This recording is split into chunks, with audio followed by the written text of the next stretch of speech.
I was gonna ask. This is good banter.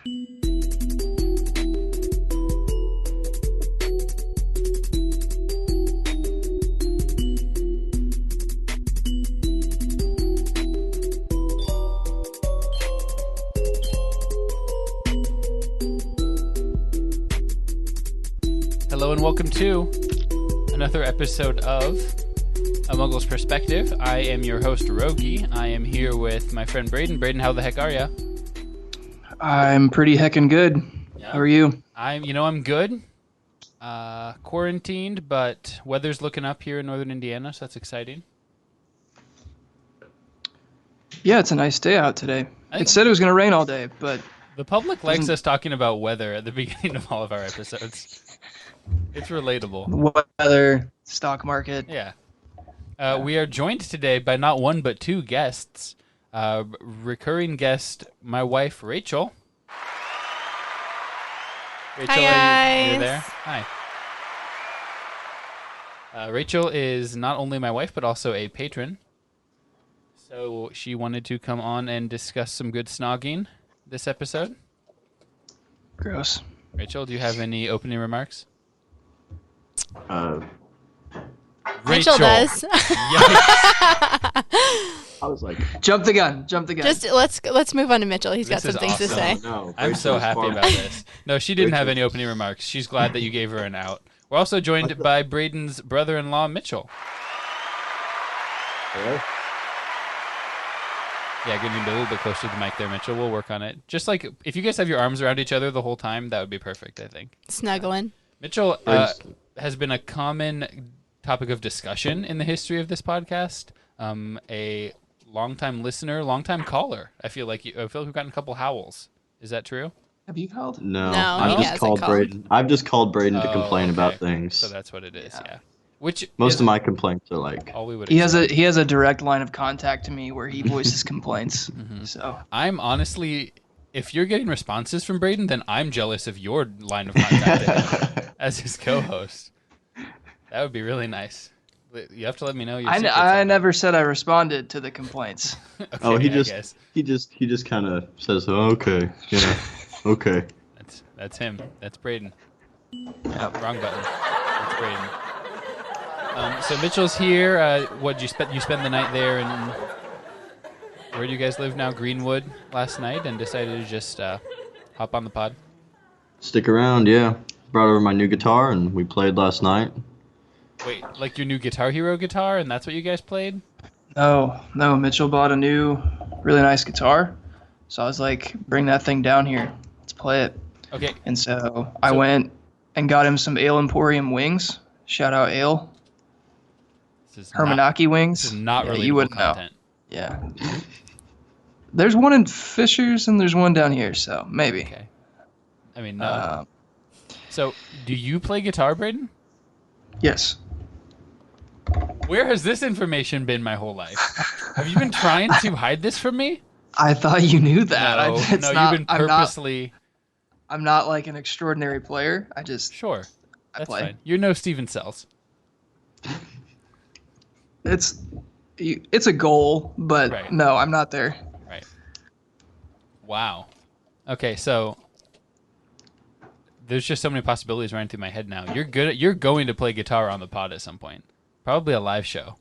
Probably whenever we watch the next movie. I don't know if I foresee that happening, but Yeah, it's happening. I will write like a Harry Potter parody song, and you can play it on guitar. okay, you have to sing it.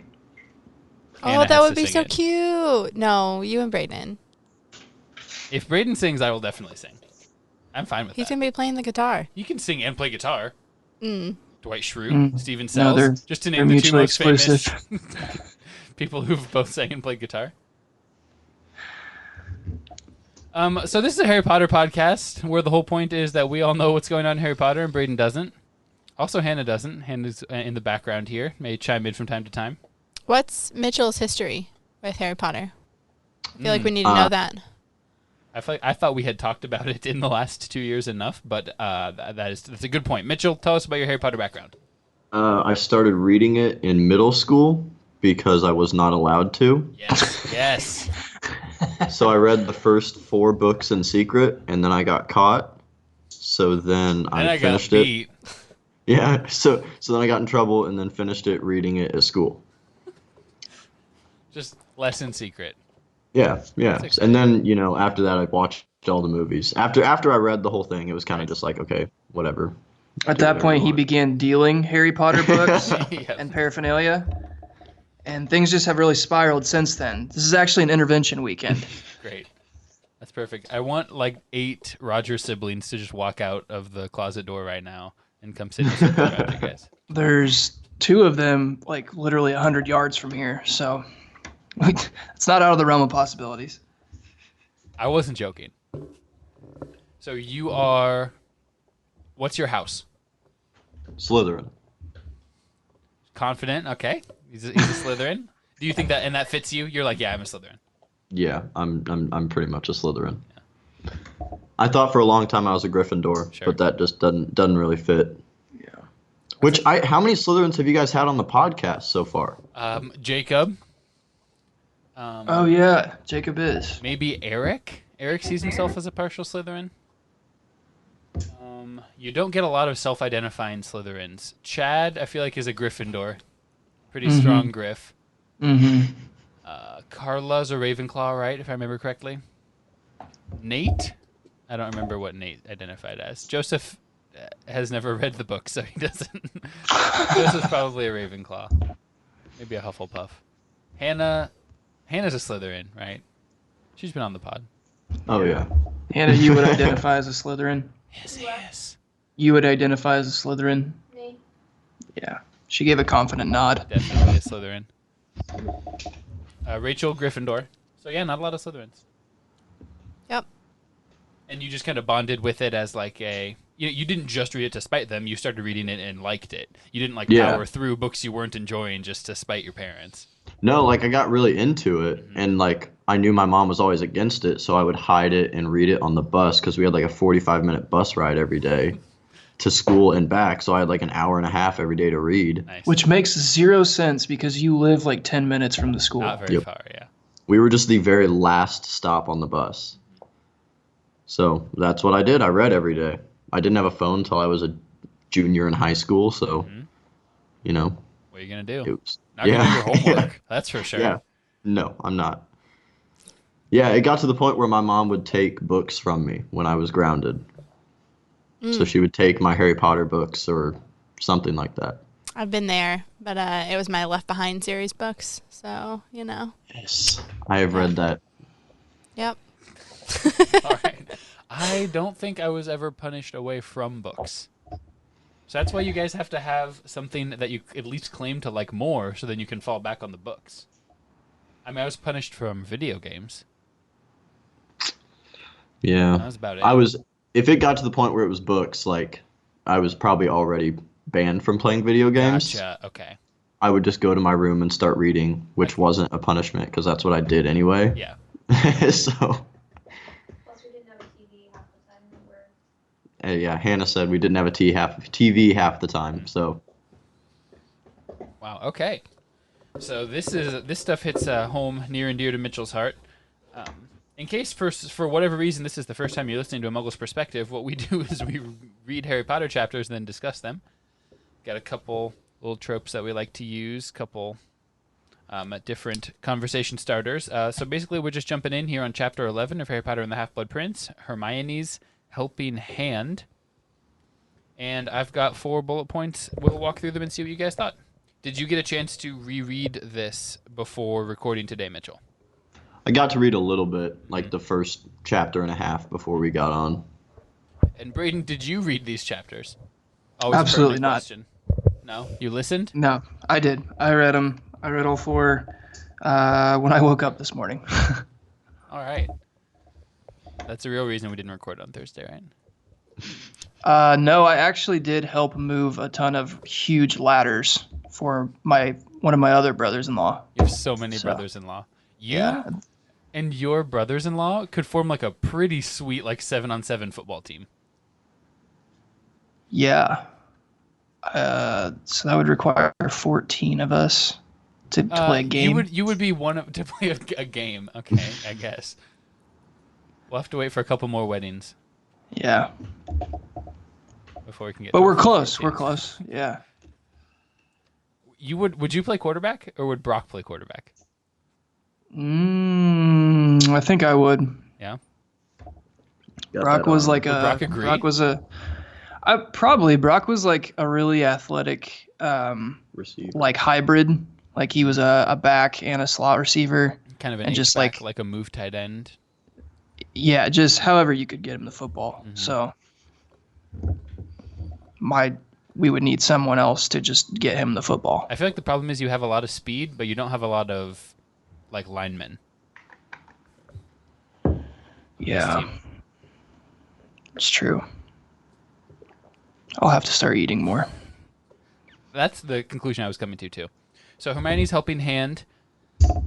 Oh man, I do not have the book in front of me. Rachel does. Rachel, do you want Here you to open this chapter up for? No, okay, you're giving me the book back. Thanks for all your help with editing on this episode, Jessica. It's actually Rachel's Really helping hand. appreciate it. Rachel's helping hand. Rachel, if you could just hold the book open for me, just in front of my face, I would really appreciate it. What I really liked about the start of this chapter is how Harry was or Hermione was explaining to Harry like how he was like considered a 10 now. Oh, we'll definitely get to that. That's a big do we care. Oh, okay. I'm sorry. I thought that was one of the first It things is. up It there. is right here in the very beginning. I just kind of opened us up by talking about we got those new potions books, and I wondered, Braden, what you thought about Harry's plan for keeping his Half-Blood Prince sort of copy. We also got the Daily Prophet. Didn't know if you had any thoughts about that. No real thoughts about the Daily Prophet. I really liked Sorry. Harry's plan to keep his book. Switching the covers makes sense. I like that he's latched onto it and recognizes that, like, despite Hermione's objections, he needs to hang on to that thing. That's what I was going to say. So you're Team Harry and not Team Hermione as far as it being dangerous or unseemly or immoral. Typically, Hermione's not wrong about those things, so I'm not saying she's wrong in that it's probably is dangerous. I don't think it's immoral. It was given to him. It's clearly meant for him. And he's offering it to other people. It's not like he's like, no, only I can know what's written in here and use it. Yeah, that's okay. My microphone keeps dropping. That's an underplayed part of this, I think, is that he's not being selfish with it. It's just circumstantially, he's the only one that can really use it. Mm-hmm. Well, Hermione doesn't want to. Well, and wouldn't you do it just to get Hermione to shut up? Because, like, if you found something that worked really awesome and then here comes your friend and is like, no, you shouldn't do that.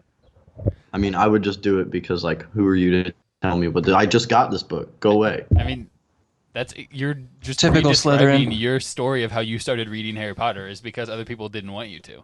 So, I mean, I think typical Slytherin. I mean, it kind of depends on your mindset. For me, it's like you're 5 and whatever years into being super good friends with Hermione. You would have died many times if it were not for her, right, by now. So the fact that you're still just like, no, screw you, Hermione. Like, really? Screw you, Hermione? That's where we are? Okay. But, yeah, I don't I'm know. not saying it's wrong. I'm just saying it's an interesting mindset.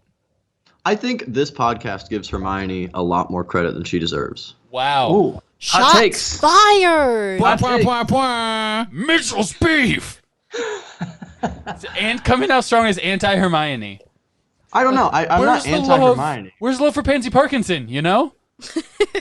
I mean, okay, so I'm a big, like, main character advocate. I feel like Harry does a lot more heavy lifting than Hermione. Harry's the one at the end of the day that is standing up there against Voldemort, not Hermione. Okay. So when Harry is there fighting Voldemort 1v1 and then Hermione gets MVP for the book, I'm like, really? That's because Hermione is literally still taking care of all the Death Eaters so that way Harry could get to Voldemort. Like, But it just Harry's happened fighting- that way. One of the most powerful wizards who's ever lived, like, face to face as a teenager. MVP is a regular season award, not a playoff award. So you vote on MVP. It's an 82 game season. Ah, man, I don't And know. Hermione gets dubs. Night in and night out. Hermione is the Giannis Like, is But Harry LeBron? Maybe. Yeah, definitely. Okay, that's fine. You don't win without Harry. LeBron's like what? The second best player of all time.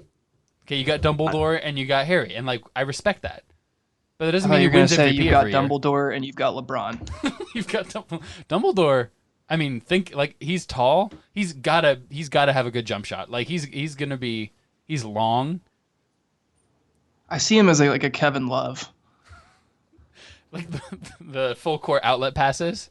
Yeah. He doesn't have the heft. I guess like later, like prime Kevin Love. Early Kevin Love was like 2 Dumbledores in width. I see him as Bill Russell. Yeah, maybe. So Hermione's clearly the MVP of this chapter. I think we can all. Hey, can we just pause and let you maybe figure out your equipment here? I'm just gonna mute me, and Rachel's gonna walk us through these first couple points here. Rachel, let's talk about on page 219. Hermione says, actually, if you could just read this quote from the top of page 219, Rachel. Oh, come on, Harry, said Hermione, suddenly impatiently. It's not Quidditch that's popular, it's you. You've never been more interesting, and frankly, you've never been more fanciable. Ron gagged on a large piece of kipper. Hermione spared him one look of disdain before turning back to Harry. Everyone knows you've been telling the truth now, don't they? The whole wizarding world has had to admit that you were right about Voldemort being back and that you really have fought him twice in the last 2 years and escaped both times.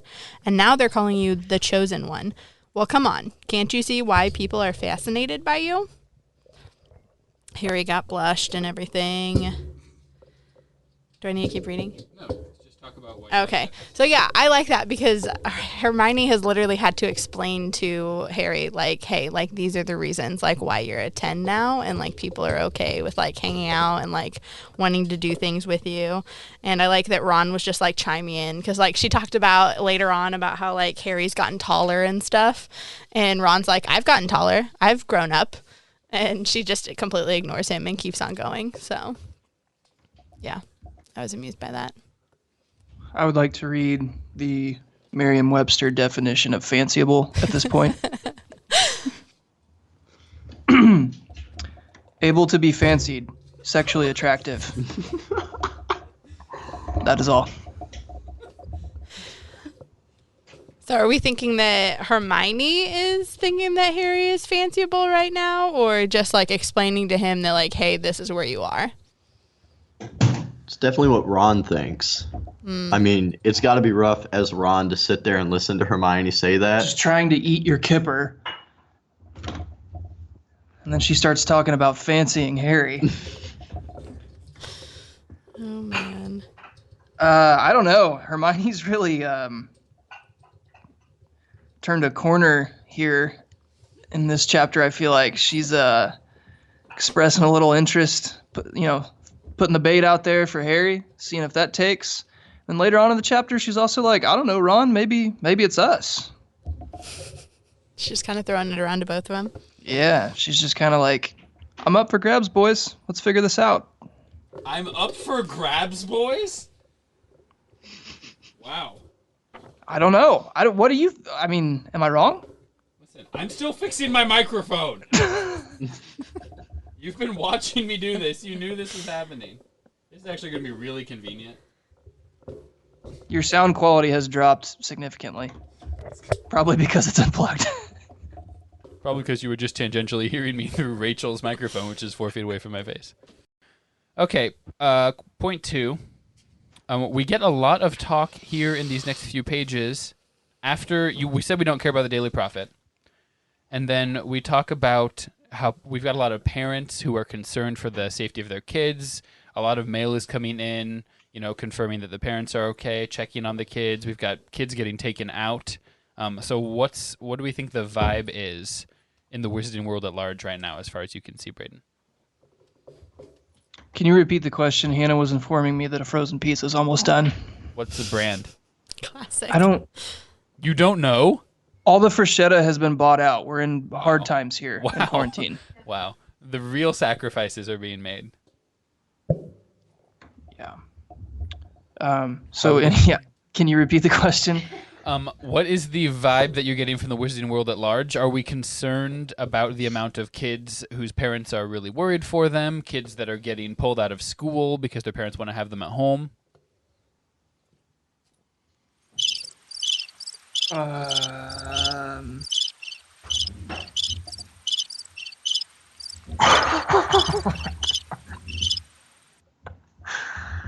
What is the vibe of the wizarding world?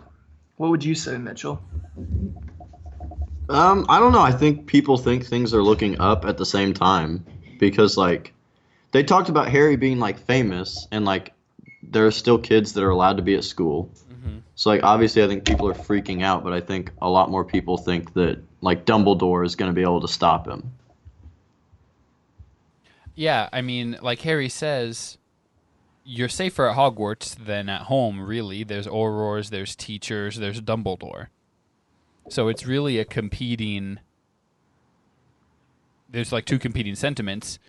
And it kind of goes back to what all of Order of the Phoenix was about, which is that Voldemort is working from the shadows. He's not out there in the open, so he's able to sow more chaos and fear that way. Now that he's out, more people are recognizing that he's out, so they're scared.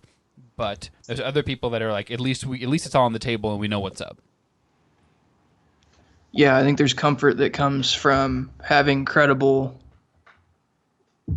news, credible information.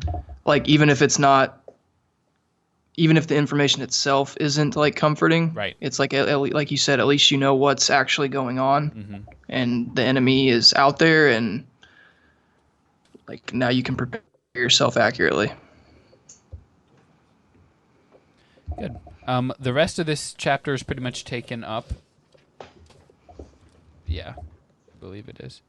The rest of this chapter is pretty much taken up by Quidditch practice, Quidditch tryouts. So we just want to get some Quidditch thoughts here, Braden. Let's look at the team that Harry ended up picking. I also specifically wanted to ask, what did you think about the drills that Harry ran? If you're the Quidditch captain, what are you gonna have people do in tryouts to figure out who you're gonna want on your team? Well, you need to test skills, endurance, and mental, like Quidditch IQ, right? Right. Those are my three big areas that I need to evaluate. We know you've come out as being not really concerned about chemistry. You just want to get the most talent on the field. And so I respect that. What did I say about that? On the pitch. I don't remember. We were talking about, the theory that you can have like one knucklehead on a really good team. Like you can absorb a Dennis Rodman if you've got really good chemistry. Yeah, every championship team has a nut job. Like that guy that's just a little bit off. Is that Ron? No, it might be this McLagan guy. McLagan. Yeah. Maybe he's that missing crazy guy. What are your thoughts on McLagan? What are your thoughts on McLagan getting confunded by Hermione? I don't appreciate that from Hermione. Wow. I like Ron. I'm a fan of Ron. I want him to be the keeper, but I want him to be the keeper because he's the best keeper, not because the actual best keeper got confunded. Well, so... Oh, go ahead, Mitchell. Well, it sounds like it would have been a tie either way. That's what I was going to say. So then Harry would have had to make a decision, and Harry's going to pick Ron. Right. So if it's a tie... You go to a keep-off? You go to a keep-off. Or you go to a different kind of challenge to test, like... You give him a written test? What's that test that like Ryan Fitzpatrick scored really high in, that all the NFL rookies take? The Wonderlick. You give him the Quidditch Wonderlick. Yeah. The Wonder Quid. Yeah. I don't know. We talked a little bit about this, I think, on the last episode. Like, I was hoping Harry would approach his captaincy with non-partiality, right? Yeah. I mean, that's what you want if you're going to make sure you have the best team.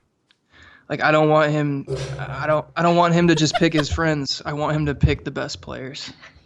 and you're worried What is that happening that's in the background? I'm so sorry. Mitchell just stuck an entire cookie in his mouth, stared at the camera while eating it, and then realized it was too hot.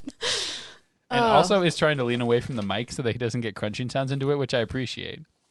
No, let's get some crunching sounds. Would not be the first ASMR we've ever had on this podcast. I'm eating a fried pickle Wait, that's really what you're eating? from Ale that you think is not a real place. I Oh my never gosh, let's said go to that. Ale. I just said I didn't have any context for it. I don't love know fried what it is. pickles. They're really good, Rachel. Oh my gosh, I want some. I don't like pickles in any context. Here. Do you dip on my Take my- ranch? He's just Or eating. do you just eat them yes. plain? Oh The my ranch has gosh. just arrived. Yeah, you don't. This is mine though. I will kick you off this pod. I can't stop him, Mitchell. Yeah, I'm at his house though, so it's kind of rough. Yeah, he'll just sit Cooper on you. Coop! Where is No, Coop? Cooper is actively passed out. Oh shoot! I'm gonna put my guitar up. Oh, yeah. Oh shoot, Cooper pooped on my guitar. I gotta clean that up. No. Okay, I'm gonna run through. We're gonna get back on track here. I'm gonna run through the team that Harry ends up picking for this year real quick. See if you have any thoughts on any of them. We've got My Rachel, thoughts real yes, quick? yes. Yeah. So I think Harry was like actively or I think that it was fair that he was annoyed that Hufflepuffs and Ravenclaws came to the tryouts. Like, first of all, I mean, I guess they're first years or third years, so like he just doesn't know who they are and it's like whatever. But like that they just like came on like as if to try out for Gryffindor. I was like, okay, come on. Like I this is respect it. pointless. Like what the heck? But what if he found someone really good?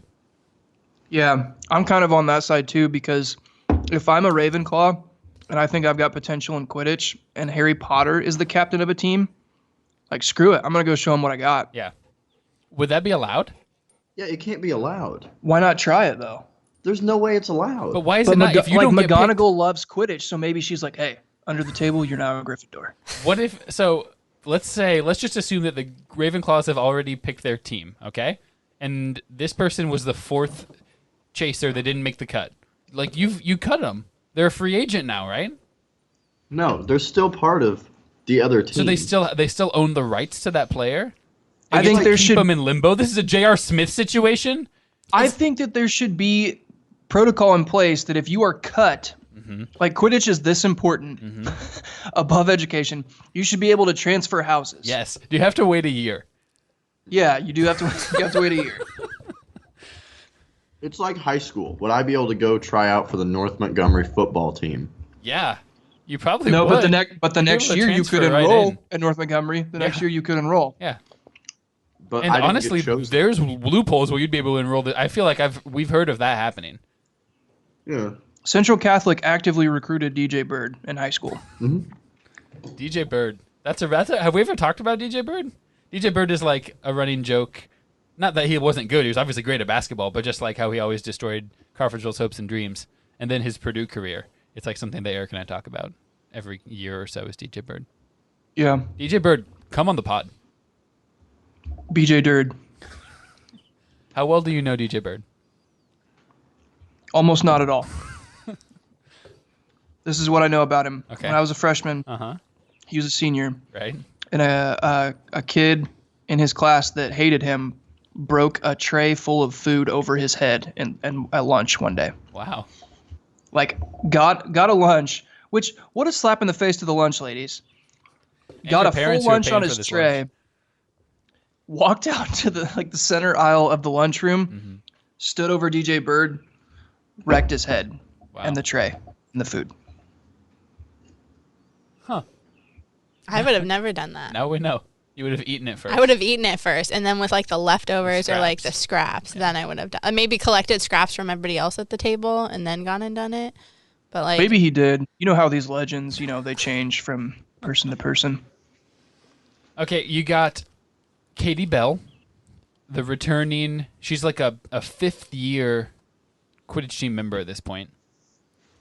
She flew really well. You've got Demelza Robbins, a new addition. You've got Ginny Weasley. DeMar DeRozan. What do you think about all-girl chasers on this first team? I don't think gender's a thing in Quidditch. Okay. It's just interesting pattern because we had all girl chasers on Harry's original team. Alicia Spinnet, Angelina Johnson, Katie Bell. There's always been all girls. Up until here a couple chapters from now. Next chapter, I guess. You've got, what are their names? Jimmy Peaks and Richie Coot. Yeah, nailed it. Richie Coot, who looked weedy but aimed well. And Jimmy, what is weedy? I think it's like scrawny. Like you shoot up like a weed. Like wheat? Like, are you saying weedy or wheaty? Wheat? Weedy with a D. Duh, weedy. So it's like you shoot up like a weed and you're like, stringy. Like he needs to put on some weight. Like it's a Thon McCurr, Manute Bowl, 7th Woods situation. Okay. But he aims well, which is what you want. Would you rather have a beater? He means well. Would you rather have a beater that aims well or is really strong? And every time they hit it is like scary, but you never know where it's going to go. Yeah, you would want aim, right? No, I feel like you just have to have a beater who's an animal because he even says like they're no Fred and George. Yeah. Right? You just have to have a couple people out there who are crazy and that's where you want your crazy guy. That's where you want your Dennis Rodman. Kill somebody with the bludger. Yeah, but if you can't, like, it's great to have Justin Herbert, a guy who can make all the throws, but he's got to have accuracy too. So, like, if that crazy guy, like, rips a 90-mile-an-hour bludger at a guy's head, but it goes 6 feet over, then it doesn't, it scares him maybe. That's exactly. There's an element of fear in this game. You make them scared to fly. So you'd rather have like an animal. Just an absolute animal. I think because and you can train them. You can be like, all right, tone it down a little bit. Can you teach accuracy? Be a little more. Yeah, you can teach accuracy. You can't teach the innate You can't teach effort. Craziness that somebody has. Okay, I'm thinking of the Baker Mayfield versus Josh Allen. Like Josh Allen's a bigger, stronger dude that can throw the ball, can throw a fastball on every pitch, And neither of them are very good. Baker Mayfield can throw dimes, right? Gardner Minshew. Baker Mayfield can throw dimes if no one is within 6 feet of him. So you're out. You're out on Baker Mayfield. Wow, he's going to his 3rd year. I'm not saying the potential isn't there, but the tendency of everyone, i.e. the media, is to, holy cow, he threw a touchdown in his first game as a professional. He's going to be a Hall of Famer. No, it was about his senior year and his charisma. Okay. Rachel, any thoughts on Hermione confunding McLaggen to get Ron a spot on the team? Is this out of character? I didn't think it was super Hermione. I was a little annoyed by it. Now, could you have seen Lavender doing it? I don't think Lavender would have done it successfully. But, okay. So, no. So it's out of I think character she would for have, Hermione. started, I think Lavender would have started to do it and then started giggling. And then it would have just messed up and, the hoop would have fallen over or something. She would have confunded the hoop on accident. Yeah. Do we see this? Does this team live up to the expectations that we were hoping? Do we see this as being a really good squad? I don't. I think you've got some weak points, and I don't know that Harry is in a place right now to make objective decisions. So are you coming at this even after Chapter 14, Felix Felicis, where we saw their first match against Slytherin? I mean, I don't want to step on that. Let's be honest. In the end, Gryffindor's always going to win. Mm. But that's because they have the best team. They've that's won JKR one Quidditch Cup in 5 years. They didn't have Quidditch last year. Okay, no, they did have it last year, and they got smoked because Harry got banned for life. They didn't have it 4th year. They won 3rd year. They lost 1st and 2nd year. I think from here on out, though, Gryffindor's always going to win. You think? Yeah. From here on out. So 3 out of 7 years, 3 out of 7 books, they win. And we're writing them off as oh, there's no tension, there's no dynasty. Questions. So are the Spurs dynasty? They never won back-to-back. Yeah, the Spurs are a dynasty. No. Okay. Harry is a dynasty. Gryffindor themselves are not a You dynasty. guys are talking about Hermione too much again. Here's what I like. When I read a story, I want to see some boys, you know? Get these girls out of here. Were there any girls in the Fellowship of the Ring? No. Guys. If Legolas was a girl, lame. Get a girl dwarf, shut it down. That is not it at all. Give me some manly men. Yeah, it wasn't it. I just made that up. Okay, we've got Confunding. We've got you didn't give me any trials. All he has him We do need is to get out of chapter 11. No, we don't. We're spending the whole pod in chapter 11. He has him just fly around the pitch real quick. I like to think that he's got like barrels set up, like when you're barrel racing for horses, and you have to like zigzag in between. You've got some agility drills. That makes sense. Is he clocking like their speed, how fast they can throw a quaffle? Is he, Mitchell? I don't know. Is the bench press just like the good old bench press? It's Is just that the involved NFL here? Combine. Yeah, you got your broad jump, 40-yard dash, your 3-cone. shuttle run. Yeah. Hand measurements. Hand size is huge in Huge Quidditch. in Quidditch. You got a big old quaffle. Can't catch it with little hands. Rachel, what position would you play on a Quidditch team?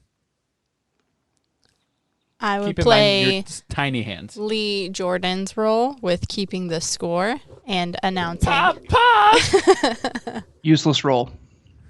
Announcer is useless? Yeah, useless. What if you're calling out the Slytherins for cheating?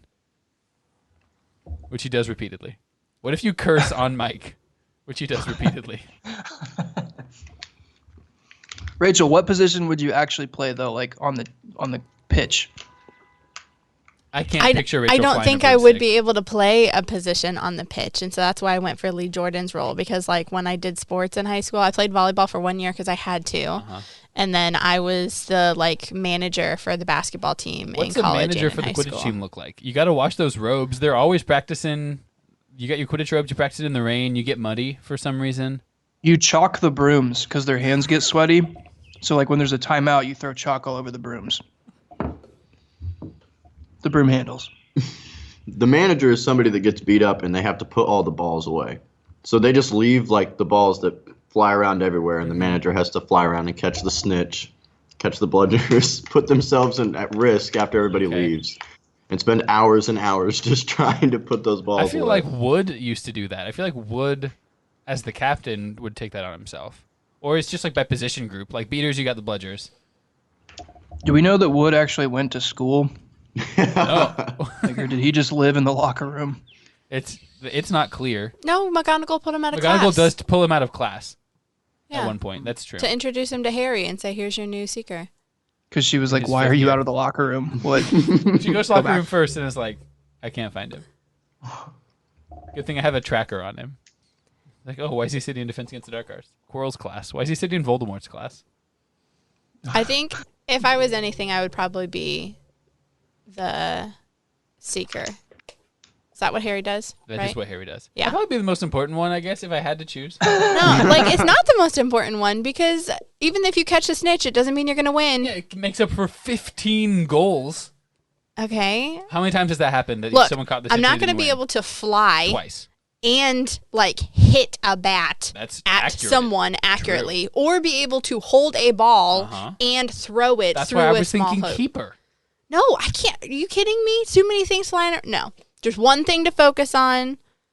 That's it. No, you got to be able to dodge the bludgers, too, because you're the target of everybody's attacks. Not everybody's. Okay. But are you agile, Rachel? Are you mobile? You have to be super agile to be a seeker. Are you hostile? If I need to be. Yes. I would argue Let's that make like it clear. if Rachel's you're- not if you riding wanna- a broom. Rachel's Neville. I ride a broom side saddle, like just to like get up Yes. to the top of a building, and that's it. Yeah. Rachel's riding a thestral side saddle, like Luna.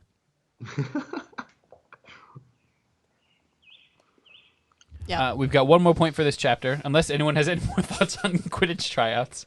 Okay, I just have one. Yes, Can we please. bring up the fact that Yep. there were people that couldn't even fly Mm-hmm. that were there to try out for the team? Yeah, Yeah. I mean, like you want to be there. It's Harry Potter's the captain. It's like Braden said with the Ravenclaws and stuff coming out. Harry Potter's the captain. You're a first year. You know, you're a Gryffindor. It's like this is what you're doing. It's a Saturday morning. What else are you gonna do? I don't think my point applies here. I No? think there's got to be like some sort of registration for tryouts, and like that's question 1A. Can you fly? Yeah, until you lie. That's fine. And then that's why Harry makes you fly around the pitch once, and you No, disqualify you hold the registration room in somewhere that you can only get to by flying on broom. You have it at the top of like a tree or the astronomy tower or something. That's a good idea. That is a good idea. I want Quidditch tryouts to not be skill based. I want them to be like an escape room. You have to solve a series of riddles that involves you like that's how you test your Quidditch IQ. Your iQuidditch. Yep. George quit it. George is being annoying. Okay, we get to Hagrid's. Hagrid is ticked that they weren't taking care of magical creatures. This isn't an official do we care, but do we care? He comes around. Yeah, that's what I was gonna say. Not really, because he comes around. All right. Does he bring up any points? Does he inform us of anything? Oh, Aragog is dying. Do we care about that? No. Mitchell's a hard no, bud. And Mitchell's read it, so he knows whether it's important or not. Were you gonna care, Braden?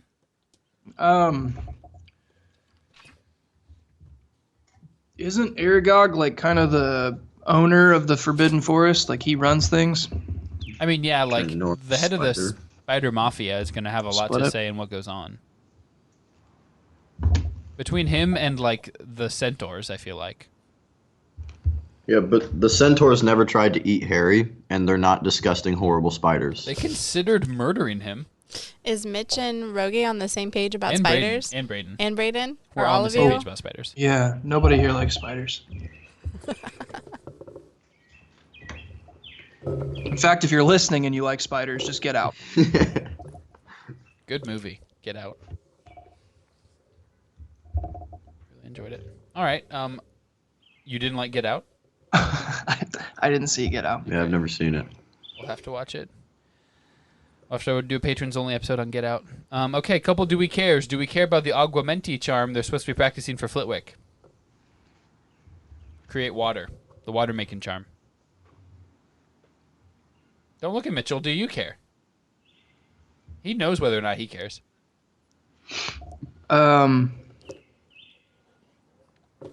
Yeah, seems like it'd be a useful charm. Okay. Why not? You're thirsty? Get some water. Yeah, Um, especially like Quidditch. You don't even have to take a timeout anymore. we already talked about Hermione calling Harry fanciable. We defined fanciable. I think that's the point of this episode. So we care. You feel like you kind of care. Yeah. This is pretty like I feel like I would have described Hermione in terms of like relationships and attraction as very conservative. So you don't see this as just her stating facts. Like, listen, it's not for me, but like objectively, you are fanciable. You are more fanciable than before.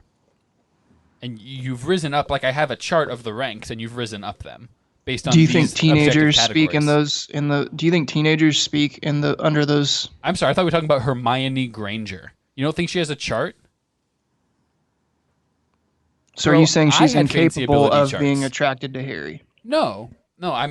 What I'm saying is that I thought that might have been an angle you could have looked at it, where she wasn't saying I am attracted to Harry, but she was just saying objectively you are fanciable, and that's not how you took it, which is fine. You're taking it as coded for her being like, hey. I'm I mean, what do taking you it think, as you and me? JKR has written in a lot of like little stuff like this to make you wonder. They've kissed before, like on the cheek. Yeah. She's given a kiss on the cheek. They've held hands. I respect it. Do we care about Lavender? I think that's not really fair as we go forward. We're going to talk more about Lavender later, I would imagine. Yeah, I guess for me, Lavender is just kind of like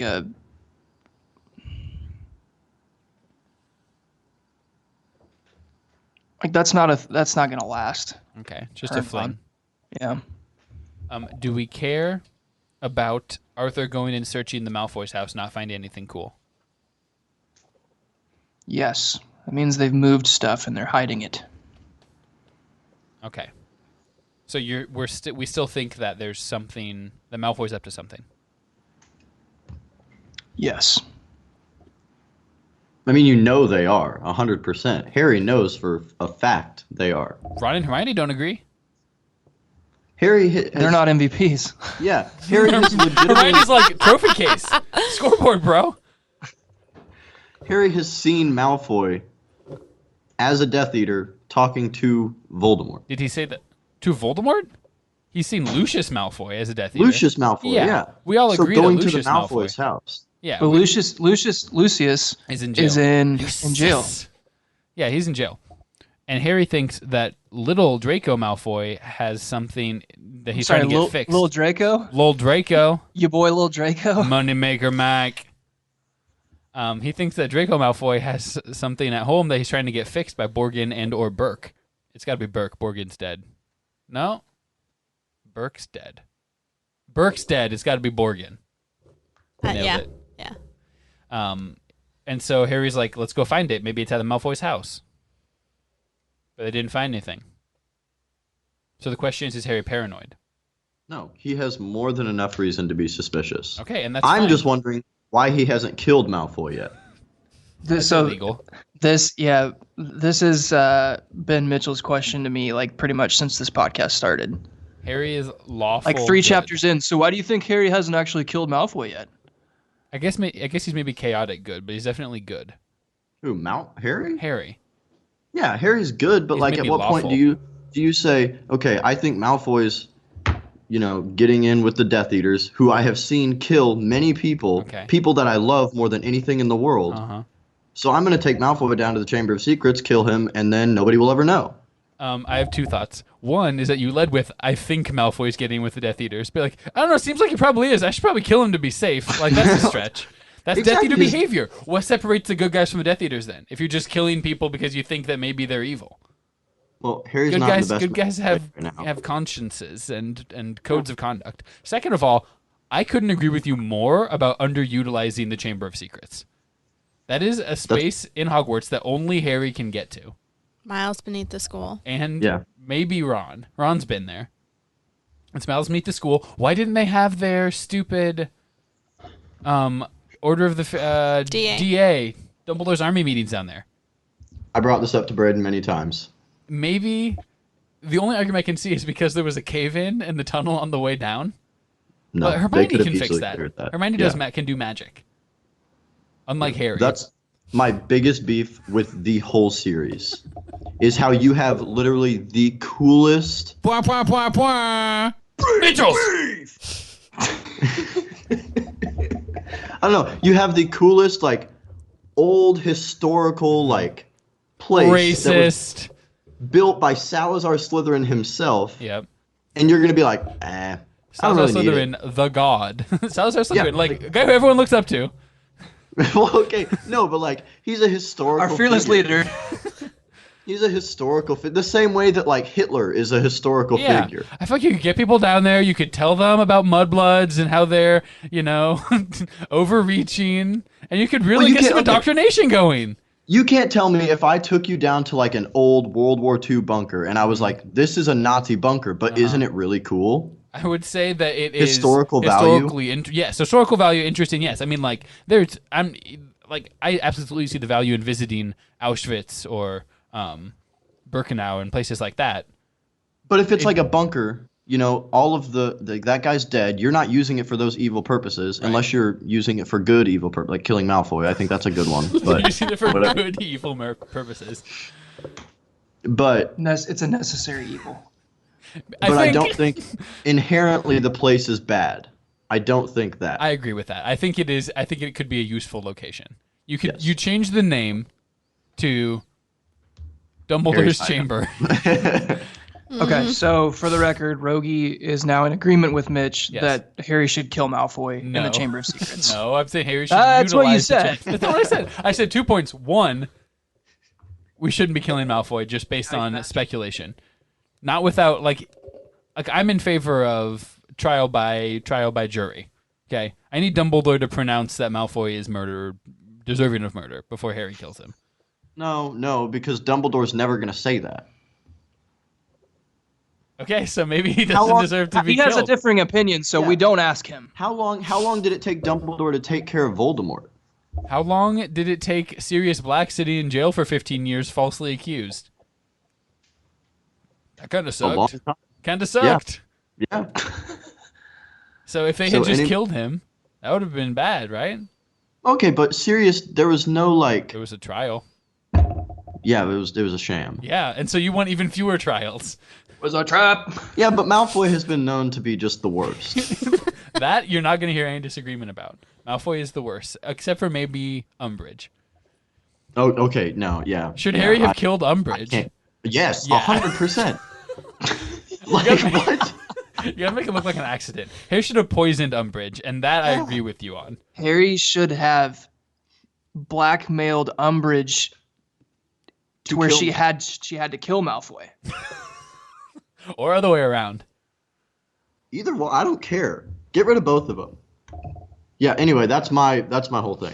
Okay. Malfoy shouldn't be allowed to live, and Umbridge, should either rot in a jail cell for the rest of her life, or I hate Umbridge. The Umbridge is wild. We'll just leave it I at can't- that. I can't get into that, There's yeah. only I'm so much assuming more she got Umbridge eaten talk than by we the can have. centaurs. Centaurs, right now there's some centaurs. We're going to get some calls from some centaurs that are offended that you think that they eat humans. Because they're like, centaurs give off strong vegan vibes to me. Really? Or at least vegetarian. I don't see centaurs as plowing down. I mean, horses eat oats get and hay Definitely steak and vibes apples and from a sugar centaur. cubes. Carrots. No. I get see steak carrots. vibes. That's a good one. I see centaurs as eating like cooked versions of what horses eat. Some nice hearty You think a vegetable steak? stew. Yeah, I'm thinking like a beef stew. I'm thinking like those dudes are just chilling out, like being dudes. Like vibing. got Rogge's beard. just guys being dudes. Just They're bros not being wearing gods. clothing. I'll tell you that right now. Yeah, They're unclothed. They have the whole bows. half.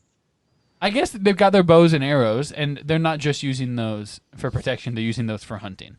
And they need their protein. They do need They're protein just because those sitting guys are around a jacked. fire, Those guys are pounding jacked. butter beers, telling stories, just smashing on some beef stew. You don't see them as eating like a big old portobello mushroom, like portobello mushroom burger, like a big old mushroom steak. I think they would react like Ron did to that. They would choke on some kipper. Yeah. Are there What is that? Are there female centaurs? Has to be. Okay. Or do they Yeah, wear but clothes? they're like Madge from The Office in the warehouse. Do they wear clothes?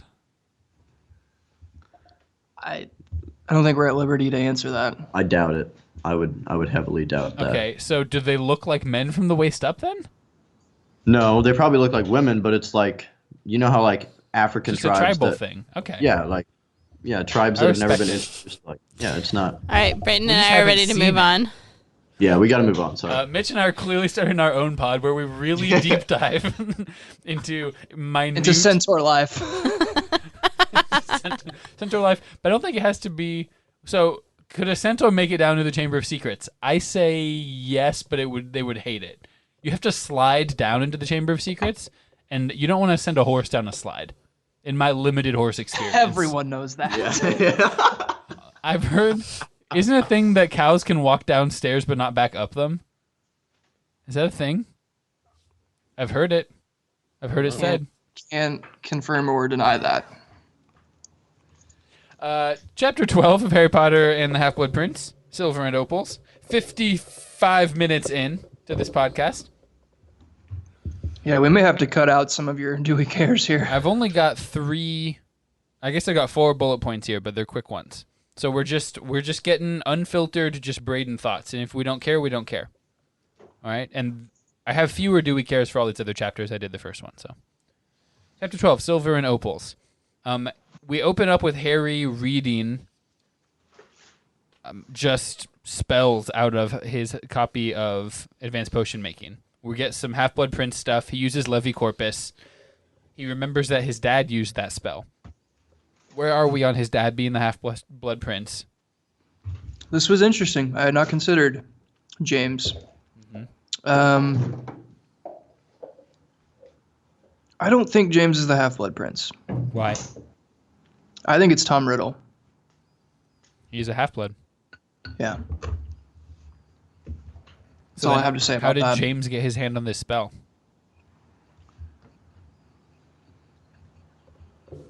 Because James was secretly really good friends with Tom. Yes. So Tom Riddle, as a middle-aged man, just really befriended James Potter in his youth. Why do you Yeah, it think was it's Tom? He's a Half-Blood. Oh, that's it. So clearly it's not. No, I was just curious, like how he came up with that. Yep. Basically just because he's half-blood. And at this point, I've stopped like trying to reason into predictions and just Okay. making them blindly. Okay. Which we can all be excited about. I've been trying to coax that out of Braden. I basically gaslighted him into just only making unfounded predictions. Okay. Sorry. Don't be sorry. So we get Ron flipped upside down. Hermione's still worried about it. We've discussed how little we care about Hermione's worries about this book. We go to Hogsmeade. Are you surprised that we get to go to Hogsmeade? Are you hungry? How's the pizza? Is it as good as Freshetta? And why not? It's pretty good. It's not for Shetta, but it's pretty good. pretty good. It is a little interesting that they get to go to Hogsmeade. Seems like that would be the kind of place that you wouldn't want. Like, I just feel like in these times, it's kind of similar to what we're living through. Like, you wouldn't want people just, like, out and about gathering. Gotta outside be their social homes right now. distancing when you know there's Yeah. Death Eaters out there. You need to be 6 feet from Voldemort at all times. And the Death Eaters get it. They wear masks. Yeah, they're way ahead of their time. So we try to go to Zonko's. Zonko's is closed. We don't have much of an emotional attachment to Zonko's, so we're kind of moving past that. We get to go to Honeyduke's. That's there. Now, we do see Mundungus. That's a whole bullet point I have. Your thoughts on Mundungus, robbing Harry from the stuff that he took from Sirius's house? Well, we learn in the next chapter that Voldemort likes trophies. Mm-hmm. So I think Mundungus is now working for Voldemort. He's just grabbing wow. him some trophies. He's just snagging. So this is just literally a trophy like, oh man, remember how I got Sirius Black killed? Let me get a memento from Sirius Black's house to commemorate that orchestration. Or maybe he was like, go get some stuff from that house that Harry owns now. Mm-hmm. Bring it back so I can like bewitch it with some stuff, like some spying spells maybe. Nice. And then go ahead and place it back in there so that when Harry goes in there, maybe with some guys from the Order or something, we can spy. We can gain some intel. Here, that reminds me that spying spell concept. We haven't really discussed it much as far as like bugging or, nanny cam or anything like that. When I read in this next chapter, The Secret Riddle, when Dumbledore does the thing where he just flicks his wand and it makes everything that was stolen shake, I was like, how does that magic work? We can just do magic like that? Like being stolen is a concept, And so it seems like sort of in that same vein of things that you could just be like, oh, I invented a spell so that people can't be killed by Voldemort, or I invented a spell that makes Voldemort's, makes all the Death Eaters' wands snap in half. Like conceptual things. So, and we can cut this because this won't be helpful for the podcast, but that's my whole, like, why I've never gotten into Harry Potter before talking on this podcast is, like, the whole idea of magic is just like... Well, you can dodge spells. You can dodge a wrench. But you, A spell is a physical thing. You see that a lot. Yeah. People get hit by spells. People get knocked back by spells. So you can't just be like, okay, blanket spell, everybody's affected by this, bam. But you can charm objects, and is that what Dumbledore's doing? There's still limits on what a spell can do. There absolutely are limits. I totally agree with that. You've got Gamp's laws of elemental transfiguration. You can't just make food. You can't just make money. But you can make things that were stolen vibrate. And you can turn goblets into microphones? Yeah. see that, I don't know, you lose me with that. Like, why are there limits on magic anyways? Why are there? Well, there has to be. I mean, there's No, limits. there doesn't. It's magic. There's limits on the force, but I mean, like, from a writing perspective, as the creator of something, like, in order to write it, you know, we can't just get to the end of the book and it's like, and then Harry remembered the biggest spell of all, and he cast it, and all the Death Eaters were immediately good again. Like, you can't. So, from a narrative perspective, I mean, it's the same in any sci-fi or fantasy world. There are, like, why are there limits on technology? Why don't we have flying cars?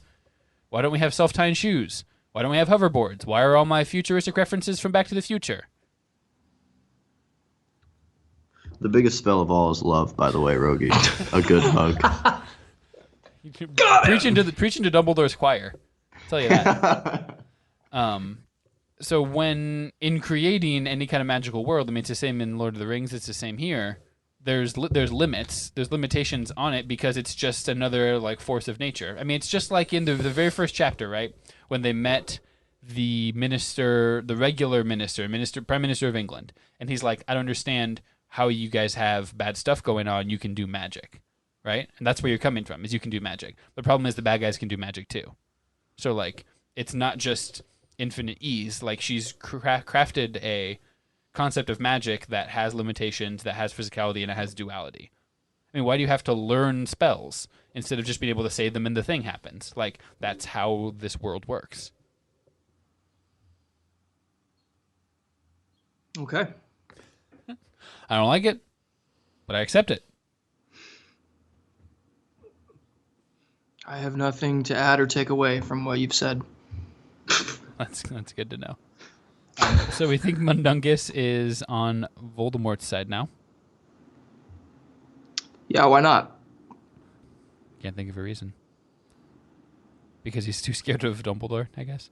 And then I just want to get your thoughts. I'm opening up this last half of the chapter to you to talk to me about what you think happened with Katie Bell as far as this necklace situation, as far as her being, what, cursed, possessed? Who knows? Walk me through it.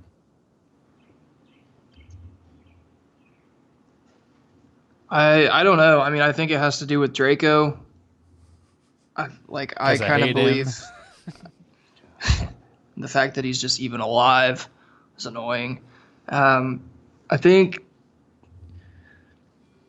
I guess I'm not having that hard of a time believing Harry's line of thinking and all this, that like Draco's behind moving this necklace and I guess just it's kind of working for Voldemort, like maybe like an internship. Death Eater internship. Yeah. Maybe he'll get a temp job. Mm-hmm. So you're undeterred by McGonagall's assertion that she had Malfoy in detention all day.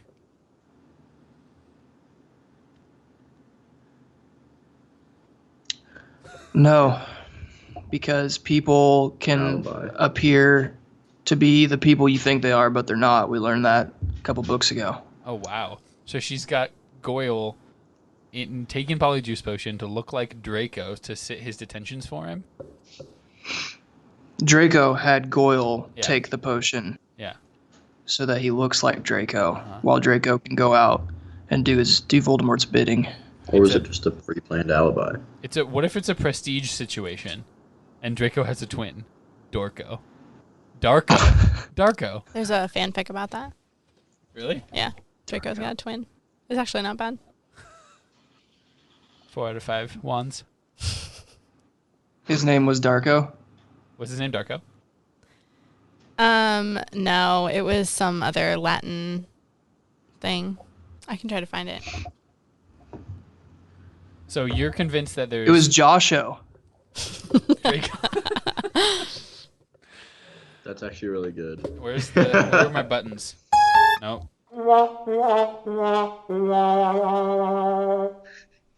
It's gonna take some time to realize. Wow, I didn't know where that was going at first because I didn't remember the theme song to Drake and Josh. Now, raise your hand if you've been told that you look like Josh Peck. This guy.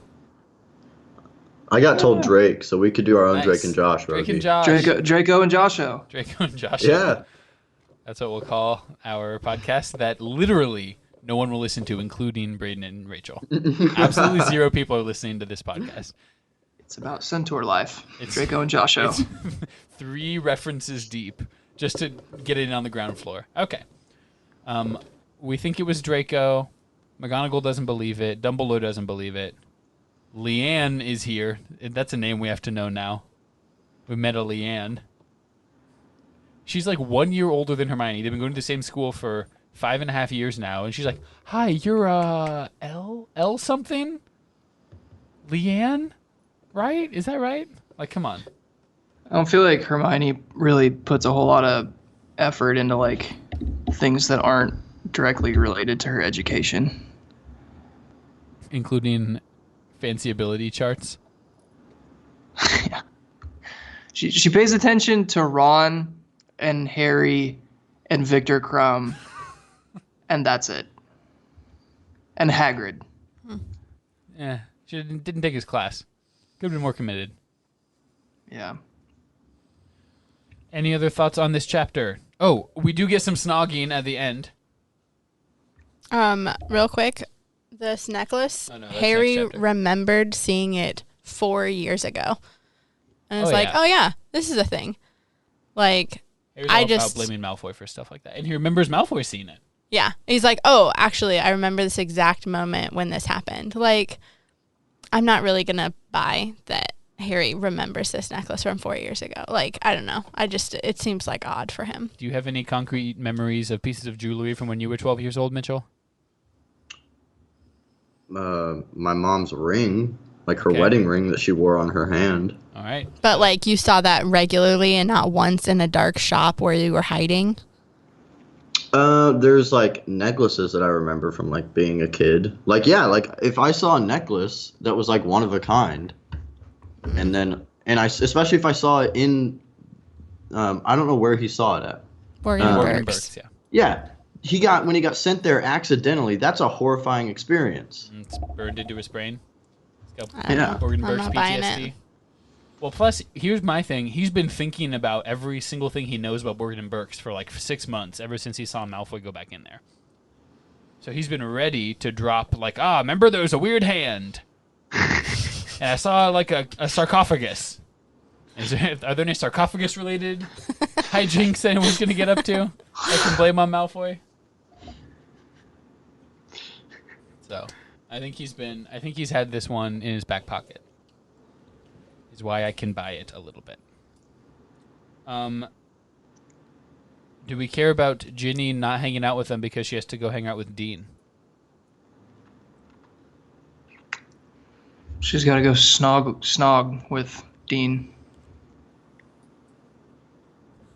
Yeah. I guess that's the implication. Do we care? Evidently, Harry cares. Harry Carey? Hairs. Can I get you doing Harry Carey talking about Ginny snogging Dean? Well, I got to figure out what he would say.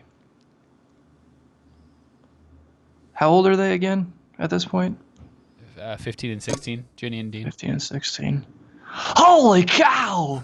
What I would give to be 16 again and go down in the hallway and snog. And afterwards, relax with a cold, refreshing Budweiser. Butterbeer. It was right there. Butterbeer. Yeah. Yeah, sorry. And this has been Braden doing Harry Carey doing Harry Potter, talking about Ginny and Dean snogging. The content that you all came here for. Chapter 13, The Secret Riddle. We get our second memory chapter, is mostly what this chapter is about. We really get right down to Dumbledore and Harry. It's pretty much, it's a bottle episode. We're just talking Dumbledore and Harry. Before the lesson, Harry asked Dumbledore about Malfoy, about Mundungus, about how Katie Bell's doing. Do you have interest in any of those topics? Dumbledore's like, no, it wasn't Malfoy. I don't care. Stop talking about that. We have memories to read. If Dumbledore doesn't care, I don't care. Okay. That's just my blanket statement. All right. Mitch feels that I should have cared about some of those things. Well, if Mitch and I, our podcast is going to be about, it's going to be complaining about this podcast. It's going to be talking about it. It's like, you know how Key and Peele do that bit like at the end of a lot of their videos where they're like reviewing the videos and they're other dudes and they're like, man, I thought it would have been funnier if they had like a poop joke in there. You know what I'm talking about? You know what I'm talking about? I haven't seen that. No, they're that good. sounds awesome. It is Yeah. awesome. It's like Key and Peele reaction videos with them like Okay. wearing their do-rags and stuff, like them just sitting in a bedroom, just like reacting and like I need trying to to make them look those funnier. up. They're good. That's what it'll be like. It'll be called Draco and Josh Show. So we get some before they jump into the memory. Harry, I'm on page 262 here, 261, 262. Harry and Dumbledore are talking about how Voldemort ended up in this orphanage, about Merope. You know, Tom Riddle leaves her. She has the kid. She dies just after childbirth. Harry is surprised that she wouldn't make an effort to stay alive for her son. Do you have any takeaways from that stuff? Rachel? Braden? Mitchell? I mean, I think that's fair. It's like, whoa, she's got a kid. Like, what's going on? But Are we implying that she could have like willed herself to live That is what Harry seems to be implying. Well, here, via magic? Is that what he means? here on page 262, in any case, as you are about to see, Merope refused to raise her wand even to save her own life. And Harry says she wouldn't even stay alive for her son. Is that a rule in magic? And then Harry says he's not feeling bad for Voldemort, but she had a choice, didn't she? Not like my mother. So the implication, and Dumbledore doesn't, dissuade it, is that if she'd wanted to, she could have, maybe done something as far as, we don't know how she died, but it sounds kind of like a Padme situation, like a broken heart, sort of lost the will to live kind of thing. She could have done some kind of magic to fortify herself, whether that's blood loss or, I don't know. And she chose not to. She was greatly weakened by long suffering and never had your mother's courage, is what Dumbledore says.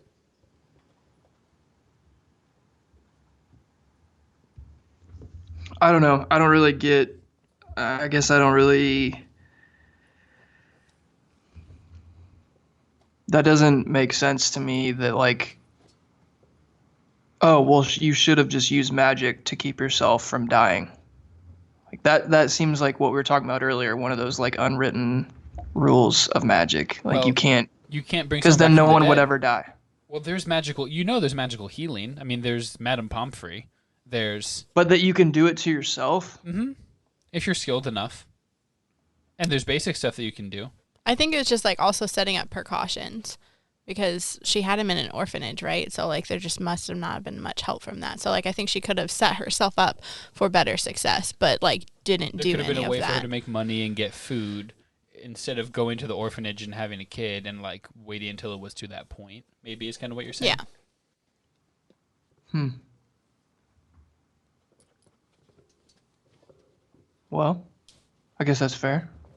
I always think when I read this page, you see the bias that comes through whenever Harry talks about parenthood. He's like super gung-ho, like parents never leave their kids.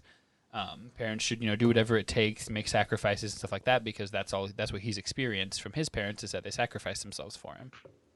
And so he is very, I don't know if biased is the right word. That's like a strong stance that he has. And so he's not taking into account, that she was greatly weakened. She'd been abused for years and years at the hands of, her father and brother, as far as we can see. I guess that's where I'm coming from, is like, Harry doesn't understand the kind of like pain she lived in for years and years and years. Which is a little ironic, because considering, different levels of abuse and different kinds of abuse, but his childhood with the Dursleys was no picnic. Yeah. But he didn't know his parents and lose them. Does that make sense? Yeah, who did in this situation? I'm saying Merope knew her. Was it her husband, I guess? Her husband, Tom Riddle. And then he left? Yeah. The guy. So what Dumbledore is presuming happened is that she had him under some kind of spell or love potion, and then stopped using it, hoping that he would stay, and he didn't. And then she basically died of a broken heart after that. Mm-hmm. Thanks, buddy. George coughed. Yeah, I don't know. That's interesting. Like Harry's perspective on parenthood. Mm-hmm. And then the rest of this chapter is basically, I wanted to ask you about the orphanage, what you thought of it, the circumstances that Voldemort grew up in. Did you have any pity for him after reading this? A little bit. I feel like it was written to make you consider Voldemort maybe didn't have the best upbringing either. It sounds like, sounds like the caretaker of the place was a drunk and kind of spacey and suspicious of Voldemort, maybe rightly so. But it was just interesting to see his desire and hunger for power from such an early age, right? And control. Domination. Yeah. And so that's where it gets hazy as far as, was he consigned to a life of evil? That was it just is it just in his nature, or was part of it nurture? Both. Yeah, both. I would say both, yeah. Rachel? Yeah, probably both. So I guess we're kind of thinking both. Listeners keeping score at home. Nature versus nurture. Just give a big old tally mark to both those sides.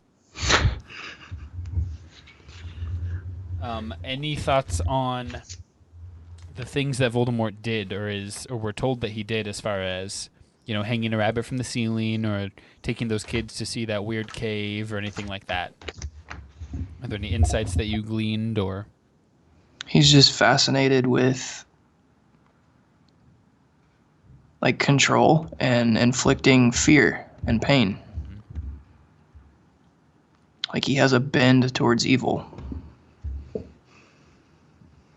Yeah, which sounds like nature. Yeah. It's just kind But of. also, I think if he had been nurtured, it could have helped curb that a little bit, so he wasn't the most evil wizard who ever lived. Agreed. Yeah, my interpretation of Mrs. Cole isn't that she was necessarily mean, but she only has so much time and energy to pour into each kid. And only so much gin. I think we didn't see her at her best moment. Dumbledore was purposely trying to loosen her lips so that he could sink ships. He wasn't pouring the gin for her. She had 4 glasses in a matter of a 15-minute conversation. That's true. He put her at ease, and he made it appear on her desk for her. So Dumbledore's an enabler. He enabled her in that situation to try to get information he wanted. So he's manipulative. He manipulated her there, yes. Yeah. What do you think of Dumbledore's suit? I want one. A flamboyantly cut plum suit. I like that Harry made a face and Dumbledore was just like, stop. Yeah, that was me. It was nice suits, Harry. It was the 70s, Harry. The 1870s. Things were different. I picture, because it described his hair and beard as auburn, so I'm just picturing Mitchell's hair. Would you Does he say have his hair is auburn hair? auburn? Mitchell is a young Albus Dumbledore. Dude, when we get to the Fantastic Beasts movies, we'll have some thoughts on young Dumbledore. Let me tell you. Played by Young Jude Dumbo. Law. Jude Law, a guy with a bad hairline. Still a great actor. Respect. He Still- can work still a thought of as three-piece suit, attractive. though. Still thought fanciable. Do you have, who else is on this list? If you Just can Jude just, Law. it's just you, it's just Jude Law. It's just Jude Law. He's my only hope. Your hope. You got your bald guys that are thought of as fanciable. Got your Sean Connery, Jason Statham. Jason. The Rock. Fanciable? The Rock? I think there's other ships that have sailed for Braden vis-a-vis being compared to The Rock. I don't know. I get told that there's a lot of similarities between me and Dwayne Johnson, like more than I would have ever thought. Like, man, if you just had like an awesome Samoan tattoo on your shoulders, I would have thought you were Dwayne Johnson. Yeah, I guess I can see Like, it. stop it. I'm just trying to get groceries. Trying to get some freshetta. By the way, where are all the friggin' frichettas? It's got. I just picture you with a cart. Whenever you go shopping, instead of Hannah, it's just a cart full of frichettas, like piled somewhat neatly, but then like at the top it gets pretty haphazard. It's usually only like 5 or 6 items, and I'm like darting through the store trying to spend as little time in there as possible. You don't enjoy the grocery shopping experience. I hate it. Really, I do Yeah, not mind I it. hate it. Do not mind it. I like getting a good deal. That's part of me. I like seeing Yeah. that I'm saving money on something. And you like to go because you think every time you go to the grocery store, you get a treat. I like getting a treat. So he's like, oh, I'm here doing this thing, so I'm going to buy myself something fun that isn't on the list. I think you can look at me and Braden and be like, one of those people has a different relationship to food than the other. Lifelong. Yeah, don't enjoy the grocery store. Well, takes all kinds, I guess. So then finally, just impressions of Baby Voldemort. Should Dumbledore have seen any of this coming? And then I guess, what are your takeaways from young Voldy? As far as like how it's going to we kind of already affect, talked the how it's- takeaways, didn't we? how is it going to affect Harry's life in the future? What are your brass tacks? Why are we seeing this? We're seeing this because Harry and Voldemort didn't grow up all that different. Okay. I guess just, not just being parentless and kind of off to figure it out on their own. So Dumbledore's showing Harry this to connect him emotionally to Voldemort? I guess. I don't really understand why yet, but it seems like all the stories he's shown him, we've been able to like draw parallels between Voldemort's life and Harry's. Maybe I'm wrong. Sure. But then the question is why? So that he can understand Voldemort on a more intimate level and therefore know how to defeat him. Okay. Vague, but not unfair. They go through a couple specific things that Voldemort or Dumbledore wanted Harry to take away. The thing about him not liking the name Tom. Because he's always wanted to be different, Special. set apart.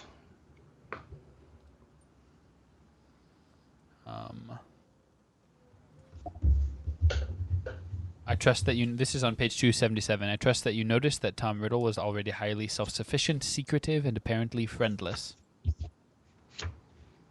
You think Yeah, I felt like that was important that Dumbledore pointed out that like a lot of the Death Eaters will claim that they are like his closest trusted,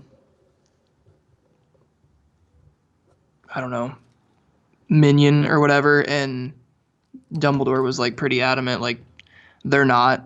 He has no friends and wants no friends. I agree with that. I think it could be useful.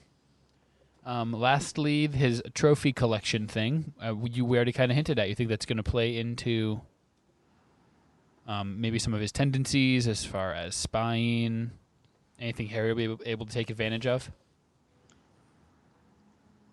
Yeah. So, I mean, I feel like anytime someone is consumed with pride, which I think is kind of what the trophy thing hints at, pride goes before the fall. Yep. Self-aggrandizement. Yep. So that's definitely useful. So I'm picturing All these like character traits that he's gathering, I feel like they're not gonna directly, implant the idea of like, oh, well, here's how we take him down then. But it'll be useful in the moment when inevitably he meets up with Voldemort miles beneath the school. So it's not like Harry's going to look back. Harry's going to be in the middle of a duel and be like, "Oh, I remember that you like kid trophies named Billy, and so that's the key to unlocking this spell, or that's the key to whatever." Yeah, I don't know. I think it's just like knowing what Voldemort will make sacrifices for, what's important to him, how he makes decisions, and like I feel like that's important in any kind of warfare, right? Yeah, know your enemy. Sure, I get that. Do we care about any of the specific trophies? The mouth organ, or what? Some string, a yo-yo. That's just a harmonica, right? Yes, it's just a harmonica. The mouth organ. I don't know. Dumbledore's quote at the end is weird. Very astute, Harry, but the mouth organ was only ever a mouth organ. What?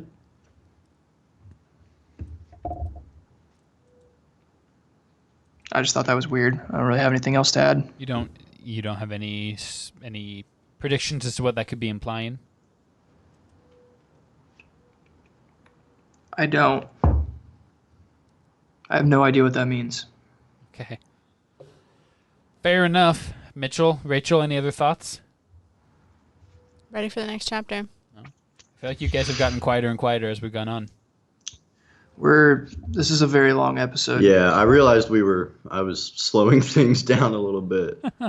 So This is not a never before seen long episode, but we're getting up there.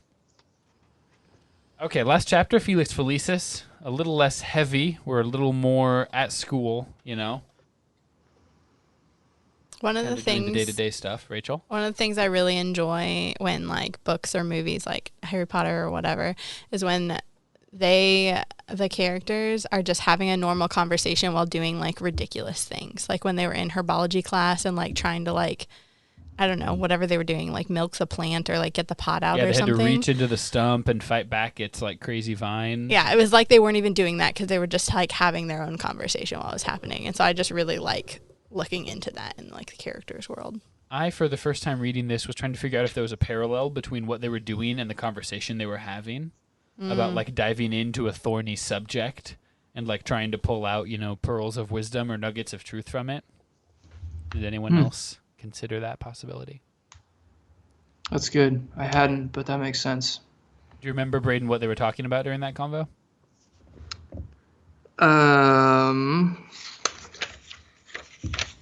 Page 279 and forward. Yeah. The Slug Club meetings. Mm-hmm. And I think it starts off Harry's kind of reflecting on the meeting with Dumbledore. Yeah. And they're just like, I don't know why you need to learn about Baby Voldemort. Yeah.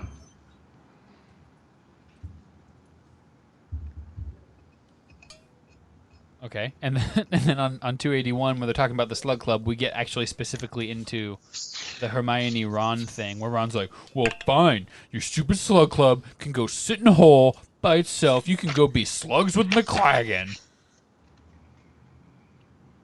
And then she was like, well, I wanted you to be my slug date, but forget it. Yeah. Oof. And Ron was like, wait, I didn't mean it was stupid. I was just mad. and I didn't get much sleep last night, and I'm hungry. He is hungry. What's your ship name for Ron and Hermione if they get together? You're asking ship name? Braden, right? Yeah. It's like what's their Brangelina?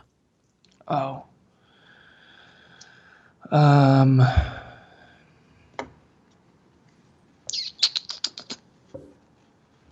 Miney. That's what I wrote down. Hermione. Hey, that's a good one. Hey! You guys have been frozen for like 3 minutes, and you just came back up and going, hey! So Ron and Hermione now have this awkward detente where they're like, yeah, we're just gonna think about going on a date together and not talk about it so that we don't have to talk about it. And then what happens next? We get some updates in the Quidditch team. Ron's been bad at Quidditch. Your thoughts on this, Braden? Should have had a fair tryout for the keepers. Do you think that McLagan would have gone better? How do we know? We don't. But he might have. And we'll never know because the tryout wasn't fair. So Harry tries everything. He tries to pump him up. He tries to make him mad. It's not working. So he goes with the old placebo effect. He does, yeah. What do you think about the morality of that? Are you on Team Harry or Team Hermione here? I'm on Team Harry. Like, whatever you gotta do to motivate your players, you know? Different guys are motivated different ways. Ron's kind of a head case. And when he gets in his own head, he's useless. So, like, whatever, you know, you gotta get him out of there. So that includes pretending to inject him with PEDs. Yeah. Okay. This is the Quidditch Cup we're talking about. Yeah. Hey, it doesn't matter. As long as he passes a drug test, who cares? I mean, seriously. Hermione says it's just as bad as it. No. Oh my gosh. No. Boo, Hermione! I hate her! Moral compasses! Freaking No, get off it's my not back. even close to nearly as bad because all you did was prove to Ron that he doesn't need that stuff. I agree Like with that's that. just innate ability inside. It him. ended up being a really cool,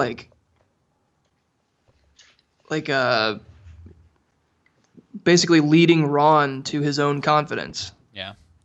It's It's a like if- managerial tactic, yeah.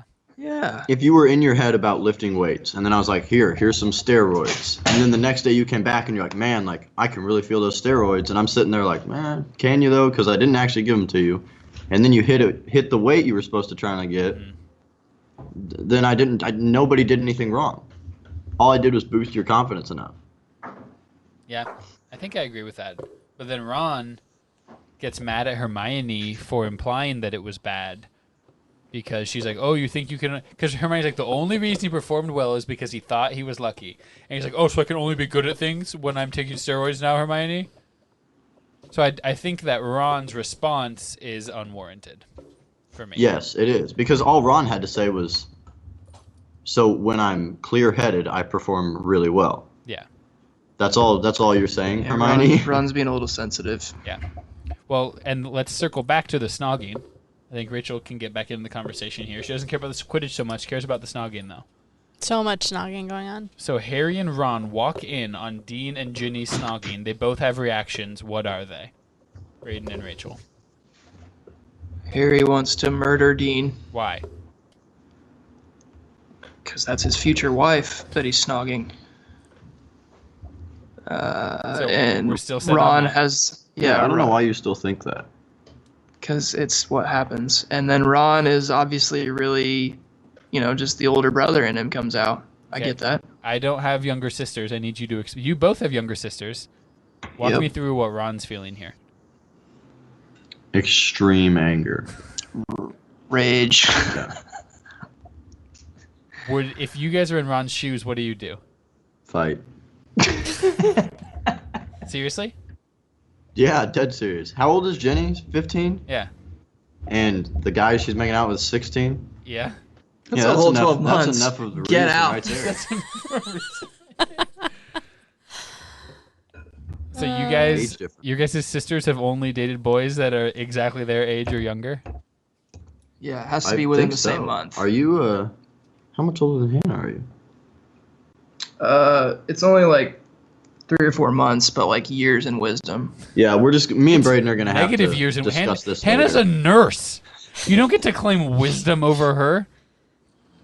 So yeah, I deemed Ginny Snogs Magogs because she's just. You're referring to her as a Scarlet Woman. I mean, she just doesn't care. She's just A like, bit of a whatever. pussy. I mean, she's proven herself last year in the DA, like being able to whip out spells better than the boys. She's and, whipping like, something out. She just, yeah. I mean, Ginny's just always been able to defend herself, even against her brothers, and like, you know, she's been able to put up with them. So I'm not worried about her. I understand like the brotherly responsibility of it, but also it's just gonna happen. Well, I mean, this is not Right, defending but as an herself. older brother, you don't walk in on your younger sister snogging and being like, Dean, what's up, dude? You making out with my Like, sister? hey, don't let me interrupt. But when you guys are done, like, let's go hang out. Do you want to watch the game or something? Okay, so I don't have a little sister. I don't know. What I would picture a reasonable response would be is to be like, whoa, and like back out of the room. And you take him with you. And then maybe later you're like, come on, like we're in public, Ginny, like this is what we're doing. But what Yeah. he does is like flip out on her, call her a whore. And Yeah, I she's wouldn't like, do that. And she's like, oh, just because you've never kissed anybody, you think anyone that does. Yeah, so that's where Ron goes wrong here. He needs to defend her in that situation. She's not gonna like it. She's gonna go against it. But like, he doesn't. There's no reason to go at Ginny here. But so his actual stance should be, you're not allowed to kiss boys yet. No, his stance should be, Dean, I think it's time for you to leave. Forever? Get Like out. it's time for you to break up with Ginny? Just get out of the room. Yeah. Right now. Yeah. Interesting. That's so. And if Dean what he's has implying there any is that kind Ginny of- is doing something wrong. Ginny's not doing something wrong. Like, I don't think she's doing something wrong, but as an older brother, you're just like, I don't want to see that. Right. So Dean, who is it get on out. to leave? It's on Dean to leave, not Ron. Yeah. Dean 100% on Dean to Dean should have enough sense and like just awareness to be like, yeah, I'm gonna head I back. agree with that. Is that They not did what that. he does? After like, Dean was It- looking not embarrassed, immediately. and then he's like, "Ginny, let's go." Yeah, I mean, yeah, that's not leaving. He doesn't need to take Ginny with him anywhere. okay, page He needs to 287. take it on himself to be like, yeah, I'm gonna go back to my room. Page 287. Mitchell is going to be Ron. You're going to be Dean. Rachel's going to be Ginny. I'm going to be the narrator / Harry. Okay? Okay, I'm going to narrate starting at the bottom of page 286. And then that first oi, that's going to be Ron. Okay, Mitchell, so get ready for that. That's your cue. It was as though something large and scaly erupted into life in Harry's stomach, clawing at his insides. Hot blood seemed to flood his brain so that all thought was extinguished, replaced by a savage urge to jinx Dean into a jelly. Wrestling with this sudden madness, he heard Ron's voice as though from a great distance away. Oi! Dean and Ginny broke apart and looked around. What? Said Ginny. I don't want to find my own sister snogging people in public. Fair. This was a deserted corridor till you came busting in. Said Ginny. Dean was looking embarrassed. He gave Harry a shifty grin that Harry did not return, as the newborn monster inside him was roaring for Dean's instant dismissal from the team. Come on, Ginny. Let's go back to the common room. And scene. So I think that that's a pretty reasonable reaction from Dean. You think that he didn't leave soon enough? I think there's no reason to invite Ginny to come with you. Yeah. I think he should have picked up on the fact that Ron and Ginny need to have a conversation about the whole situation before he's like, you know what, let's go snog over there too. Okay, I see where you guys are coming from. He should have Yeah, had, like he what should I have had did some is more that tact. give Ron. Yeah. Like, hey, your brother's here. Let's go somewhere else. Let's get a room. So he should have shown more tact Yes. and realized with the situation. Yeah, like His leave and be situational like- awareness here sucks. Leave and be like, hey, I'll talk to you later. As a younger sister, Rachel, where do you weigh in on this? Not the context of your brothers, but just put yourself in Ginny's shoes. I mean, I think that she and Ron can talk about it later. I don't think that was necessarily a discussion that had to happen at that moment, just because like Ron was pretty hot and heavy going into it. Wow. And so like she just like, oh, okay, like I'll see you later. Like I don't think it was a discussion that had to happen immediately. But she wanted to hit back at Ron and be like, frickin' Ron's out here kissing Auntie Muriel. Hermione kisses frickin' Crumb. Bet you didn't know about that. Famous Idiot. Quidditch player. Yeah. Big kissing pig widgeon. So you guys are Team Ron here. Yeah, I mean, I'm just not on Team Dean. Yeah. There you go. Okay. Where are we at with Harry? We've decided that Harry's marrying Ginny, so that's why he's jealous. Okay, so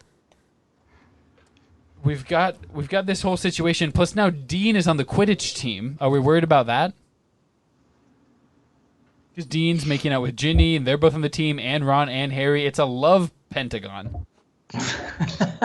Now Harry will take care of it. By pretending to I don't drug know that he them. will. Yeah, sure. Any thoughts on the Quidditch match itself? Or alternately, Braden, thoughts on Harry's strategy for pretending to put the Felix Felicis in the pumpkin juice? We talked about that. I like that move. No, not about the move itself, but like how he did it. Like he tried to be obvious enough that Ron wouldn't notice, but that Hermione would be the first one to notice, and played off of Hermione's assumed reaction. Yeah, he did it tactfully. He thought it through. He didn't just say, "Hey Ron, we're gonna cheat. Here's some Felix Felicis." Right. He thought it through more than that. Honestly, some of Harry's best work Yeah. It is. was this. Yeah. I felt like using Hermione's like moral compass against her was clever. Works out. They win the match, Win the match. Got a W. and you're like, earlier you were like, "No, this team isn't gonna be very good," and then they stomp their first match, and you're not excited for them. I just Gryffindor's think prospects? there's a lot going on behind the scenes that could crash and burn pretty quickly here. So this is like the 2019 Warriors, Yeah. or the 2011 Heat. Yep. Okay. And then we do have some match aftermath. We get a little more snogging. So as things stand right now, where do you see the group dynamic? Harry, Ron, Hermione. We've got Lavender. We're making out. Hermione's crying. Walk me through all that.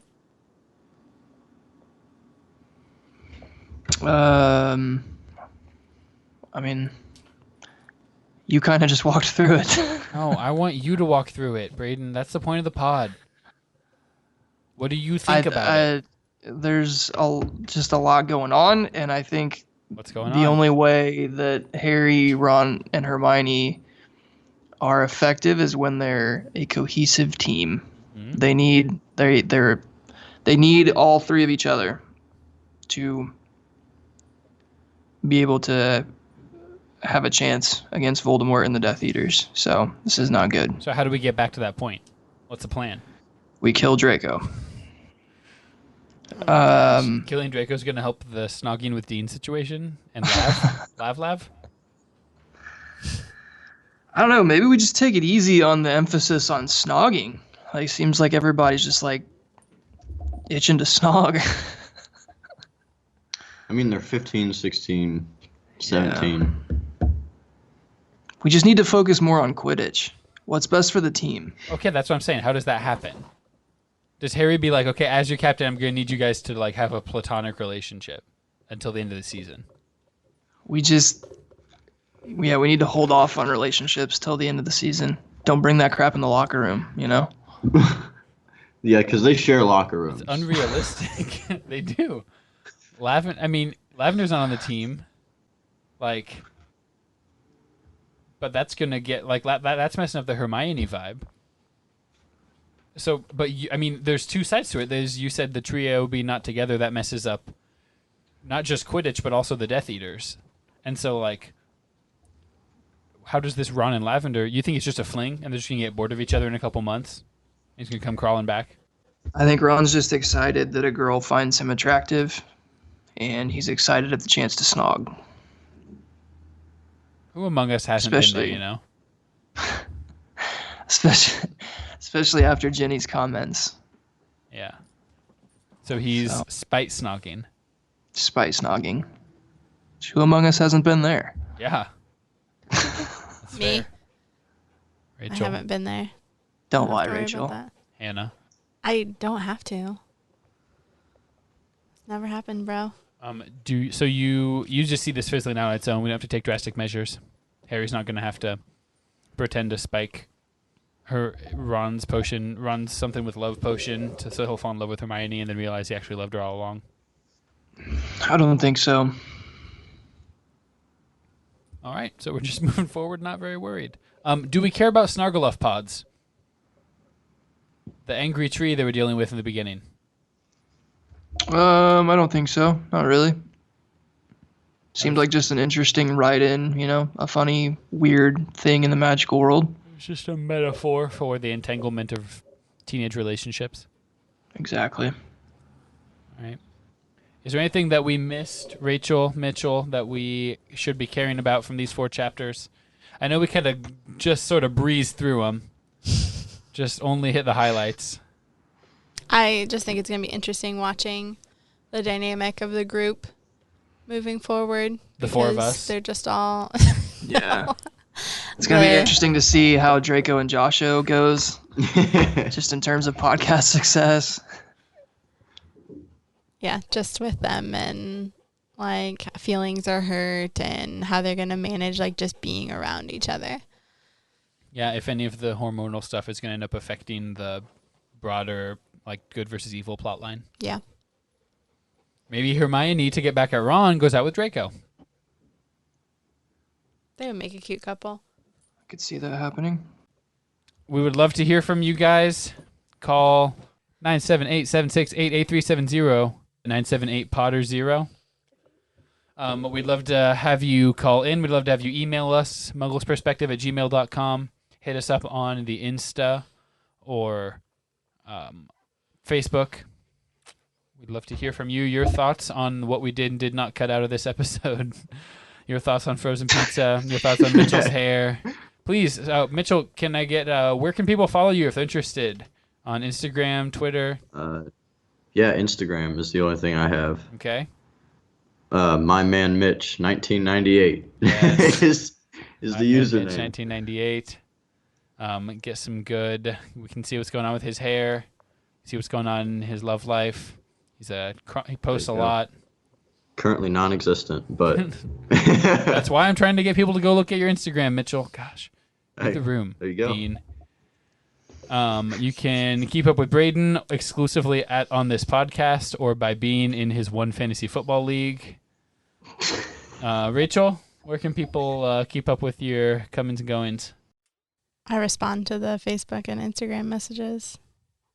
For the Muggles Perspective? Yeah. What about your Etsy shop? Yeah, at 4612_shop. I'm on Instagram there.